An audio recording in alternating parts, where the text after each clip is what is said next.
एक बार फिर से मैं कहूँगा कि एक बेहतरीन काम जम्मू कश्मीर पुलिस ने किया है। बहुत सारे लोग जो ऐसे हैं जो सोचते हैं कि हम क्राइम करेंगे और फिर भी बच जाएँगे। एक ऐसा मामला जो है कुछ दिनों पहले सामने आया जहाँ पर एक बैंक्वेट हॉल के बाहर की बात करें तो वहाँ पर गोली की वारदात सामने आई। हालाँकि उन 2 लोगों को पकड़ लिया गया है और आजकल जो क्रिमिनल लोग हैं, ये सोशल मीडिया का इस्तेमाल कर कर ना कई बार अपने आप को कूल दिखाने की कोशिश करते हैं। ऐसे ब्रजेश जी हमारे साथ है, उनकी टीम जो है एसएचओ भुवनेश्वर जी जो कि दोमाना के डीएसपी साहब यहाँ पर हैं। सर ये आजकल ट्रेंड सा चल गया है कि ये जो गैंगस्टर्स हैं अपने आप को बड़ा बताने के लिए सोशल मीडिया का इस्तेमाल करते हैं, बढ़ चढ़कर वहां पर कूल अंदाज में नजर आते हैं। कभी थार के साथ फोटोज, कभी बेसबॉल के डंडों के साथ फोटो। आपको लगता है कि ये जो जसकीरत को पकड़ा गया है, इसकी इंस्टाग्राम अगर देखा जाए तो उसमें भी इस तरह की फोटोज हैं। आपको लगता है कि ये कूल बनने को लेकर और साथ ही साथ इस तरह की चीजों को लेकर पुलिस लगातार दबिश कर रही है? देखिए, जहाँ तक आपने सोशल मीडिया की बात की, तो मैं आपके माध्यम से लोगों को आगाह करूँगा कि आप ऐसा ना करें, क्योंकि अगर आप ऐसा करते हो तो आप कानून की उल्लंघना कर रहे हो और आपके खिलाफ जो है कानूनी कार्रवाई की जाएगी। जहाँ तक आपने जसकीरत की बात की है, तो यस, एक दिन ये आई थिंक 29 की रात का वाक़या है कि हमने एक नाका लगाया हुआ था और हमने इसे एक कंट्री मेड पिस्टल और एक शार्प एज वेपन जो है वो रिकवर किया है भगवती नगर के एरिया में। और ये जो जसकीरत है, ये कैंप गोल गुजराल का रहने वाला है। जहाँ तक इसकी हमने पास्ट हिस्ट्री का पता किया तो ये 4 और केसों में मुलव्वस है। तो ये एक बड़ा नोटोरियस क्रिमिनल है और ये बड़ी ऐसी वारदात में जो है वो इन्वॉल्व रहता है। तो ये मैं मानता हूँ कि दोमाना पुलिस की एक बहुत बड़ी अचीवमेंट है।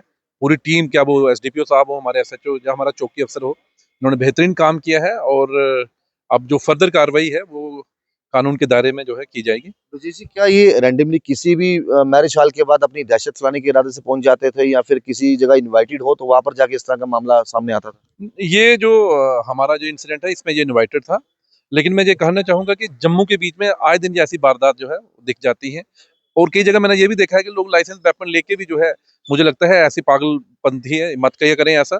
अगर आप ऐसा कहीं भी करते हैं कभी पब्लिक गैदरिंग में, आप सोचो जिस घर में शादी होगी तो उनका क्या माहौल होगा। बिल्कुल एक किस्म से पैनिक का माहौल क्रिएट हो गया और उनके जो सोशल गैदरिंग थी एकदम से वो डिस्टर्ब हो गई। तो उन तमाम चीजों को मद्देनजर रखते हुए जम्मू पुलिस ने बेहतरीन काम किया। मैं कहता हूँ कि सारी जो है श्रेय है हमारे एसएचओ बनेश्वर को जाता है। इसने बेहतरीन काम किया है और उससे हमने 2 पिस्टल जो है वो रिकवर किए हैं और मुझे पूरी उम्मीद है कि इस पे हम फर्दर इन्वेस्टिगेशन चल रही है और भी कुछ लिंक जो है वो मिलने वाले हैं और कुछ और रिकवरी भी इन फ्यूचर हो सकती है।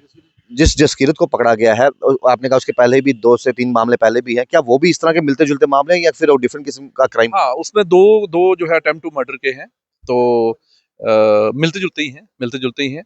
क्राइम क्राइम होता है, आप कोई भी क्राइम करो तो उसका जो है वो उसके खिलाफ जो है सख्त जो है इस बार जम्मू पुलिस पेश आएगी और हम कोशिश करेंगे वो काफी देर तक अंदर रहे। शुरुआती इन्वेस्टिगेशन में क्या पता चल पाया है कि कहीं इनकी मोटिव जो है या इनका कोई बड़ा गैंग या कोई फिरौती की मांग को लेकर या फिर जहां से हथियार लाए गए हैं जो कि लीगल नहीं है, क्या हथियार का बेचना खरीदना ये चीजें कुछ निकल के सामने आई? देखिए, अभी तक उस पे काम चल रहा है, तफ्तीश अभी इनिशियल स्टेज पे है। बट इस पे काम जरूर करेंगे कि ये वेपन जम्मू में कहाँ से आ रहे हैं और सोर्स क्या है इनका और कौन कौन से इसमें एसोसिएट है। जैसे ही हमें वो जानकारी मिलेगी तो आपके साथ साझा मैं करेंगे। आखिरी सवाल पूछूंगा कि इनको पुलिस की अगर दबिश की बात कीजिए, कहाँ से दबिश की गई और 3-4 दिन से लगातार पुलिस के रडार में थे, कहाँ पर ये एक्चुअली जो है पकड़े गए हैं? ये मड के एरिया में और भगवती नगर एरिया में जो है हमारी एक तो जो है वो नाका चेकिंग में हुआ है और जो सन्नी शर्मा था इसके इसके हमने रेड की 2-3 जगह पे, तो हमने इसको अरेस्ट कर लिया। बहुत शुक्रिया। तो चलते हैं आपको बता रहे हैं कि जो हथियारों का जिक्र हो रहा है, जो पुलिस ने रिकवर किए हैं, वो भी यहीं पर जो है डिस्प्ले किए गए हैं और एक बड़ी कामयाबी मैं कहूँगा यहाँ पर मिली है। ये देखिए ये वो हथियार जिसका जिक्र एसपी ब्रजेश जी ने किया और इनकी टीम ने बाखूबी काम जो किया। यहाँ पे देखिए एफआईआर नंबर भी यहाँ पर लिखा 250/250/25 अंडर सेक्शन 3/25/27 आर्म्स एक्ट के तहत। और ये वो हथियार है और पुलिस अभी भी इन्वेस्टिगेशन कर रही है, ये जानने का प्रयास कर रही है कि आखिरकार ये जो हथियार जो कि इलीगल हथियार है इनके पास आए कहाँ से? क्या इनमें से कोई ऐसे और भी लोग इन्वॉल्व हैं जो कि इस तरह के हथियारों को खरीदने या बेचने का काम करते हैं?